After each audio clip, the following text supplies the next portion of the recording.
की सदस्यता ग्रहण करने के बाद वो भी सुनिए।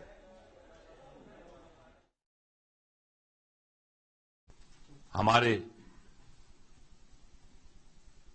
माननीय प्रधानमंत्री जी ने प्राचीन संस्कृति को 21वीं सदी से जोड़कर हिंदुस्तान को राष्ट्र के निर्माण में जो कार्य किया है, पूरा देश उसको सराह रहा है। 32 सालों तक मैं एक पार्टी में रहा, ईमानदारी से, लगन से मेहनत किया, परंतु जिस पार्टी में इतने साल रहा वो अब वो पार्टी रह नहीं गई जहां मैंने शुरुआत की थी, और ना तो वो सोच रह गई है। अगर देश में राष्ट्र निर्माण करना है और देश में आगे बढ़ाना है तो मैं एक छोटे कार्यकर्ता के हैसियत से हमारे ओजस्वी प्रधानमंत्री जी के सपनों को पूरा करने के लिए जो भी प्रयास होगा अवश्य करूंगा। विकास आरपीएन सिंह को आपने भी सुना, भविष्य नहीं दिखाई देता कांग्रेस के साथ। जो पार्टी को उन्होंने ज्वाइन किया था वो पार्टी वो नहीं रही। ये बात पहले सिंधिया को समझ में आई, ये बात जितिन प्रसाद को समझ में आई, ये बात आरपीएन सिंह को भी समझ में आई। पूरा यूथ ब्रिगेड बीजेपी में।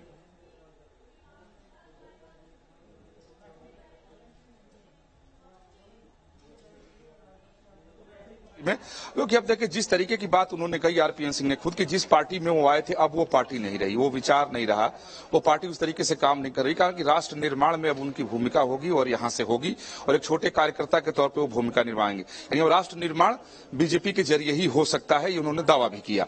सीधी सी बात है, जैसा मैंने पहले कहा था और बता रहा हूं कि कांग्रेस के जो तमाम नेता है जो कभी उनके चेहरा हुआ करते थे, उनकी पहचान हुआ करते थे, वो लोग ही कांग्रेस को छोड़ करके, और ठीक आप देखें कि चुनाव है चल रहा है उत्तर प्रदेश में, उन्होंने कांग्रेस को छोड़ दिया और बीजेपी का दामन थाम लिया उन्होंने।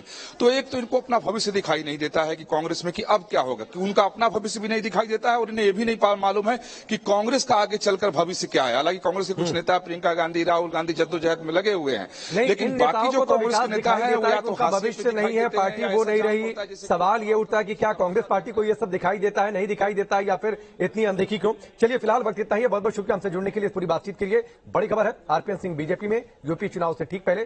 जाहिर सी बात है बीजेपी के लिए उनकी बड़ी भूमिका होगी, खासतौर पर पूर्वांचल में। वक्त यहां पर ब्रेक का, ब्रेक के उस पार बड़े मियां किधर चले। बड़े मियां किधर चले की टीम पहुंच गई है वाराणसी कैंट विधानसभा सीट में। वाराणसी कैंट का मुसलमान कौन से मुद्दों पर वोट करने वाला? महंगाई मुद्दे पर। जो पढ़े लिखे लोग हैं उनको नौकरी नहीं मिल रही है, बच्चों की पढ़ाई लिखाई सब खत्म हो गई है इनके राज्य में। मुद्दा क्या है, इतनी बार बीजेपी को देंगे और क्या है। तो मुद्दों पर भी अल्हड़ और फक्कड़ लोग खुल के बात करते हैं।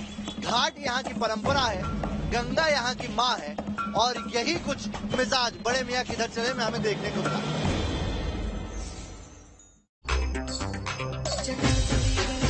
त्रिपुंड की रेखाएं तय करती है दिशा।